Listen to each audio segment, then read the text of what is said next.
একটি সুন্দর গ্রাম যশোহারি, সেখানে বাস করতেন দুই ভাই। বড় ভাইয়ের ছেলে আকাশ এবং ছোট ভাইয়ের মেয়ে সুমি। আকাশ ও সুমি ছোটবেলা থেকেই একসঙ্গে বড় হয়েছে, কিন্তু আকাশের মনে ছিল জীবনে বড় কিছু করার। আকাশ নিজের পড়াশোনা শেষ করে বিদেশে চলে যায় চাকরির জন্য। বিদেশে থাকলেও আকাশের মনে সবসময় গ্রাম এবং তার পরিবার ছিল। এইদিকে সুমিও নিজের পড়াশোনা শেষ করে। আকাশ ও সুমি দুইজন দুজনকে গোপনে ভালোবাসত, কিন্তু কোনো দিন কেউ প্রকাশ করেনি। এইভাবেই চলতে থাকে কিছুদিন। একদিন আকাশ ফোন করে তার মায়ের ফোনে, কিন্তু ফোনটা তোলে সুমি। আকাশ হ্যালো বলার সাথে সাথে সুমি বলে উঠে আমি সুমি। দুইজন দুজনের সাথে কথা বলে এবং দুইজন অনেক খুশির সাথে ফোনে কথা বলা শেষ করে। মাঝে মাঝে আকাশ ও সুমির মধ্যে ফোনে কথা হতো।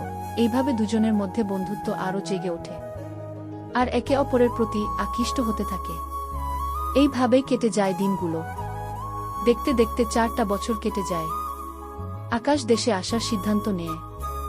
বাড়িতে সেই কথা জানানোর পর তার পরিবার ও সুমি অনেক খুশি। একদিন আকাশ দেশে ফিরে আসে। পরিবারের সবাই খুব খুশি হয়। আকাশ সুমিকে খুঁজতে থাকে, কিন্তু সুমি লজ্জায় আকাশের সামনে আসে না। এইদিকে আকাশ সুমির সাথে দেখা করা ও কথা বলার জন্য অস্থির। হঠাৎ করে সুমি না চাইলেও আকাশ সুমির সামনে চলে আসে এবং সুমিকে বলে কোনো এক নিরিবিলি জায়গায় দেখা করতে কিছু কথা বলার আছে। সুমি প্রথমে রাজি না থাকলেও পরে রাজি হয়ে যায়। একদিন দুইজন মিলে একটা জায়গা ঠিক করে। জায়গাটা ছিল কান্দি পার্ক।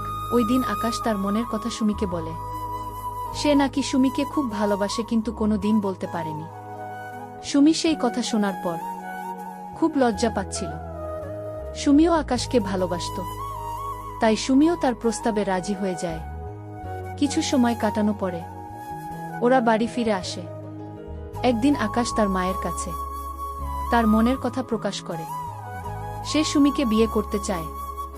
মা এই কথা শুনে খুব খুশি হন এবং সুমির মা বাবার সাথে আলোচনা করেন। সুমির মা বাবাও এই প্রস্তাব শুনে আনন্দিত হন এবং তারা সম্মতি দেন।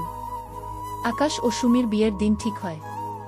পরিবারের সবাই খুব আনন্দিত হয় এবং বিয়ের আয়োজন শুরু হয়।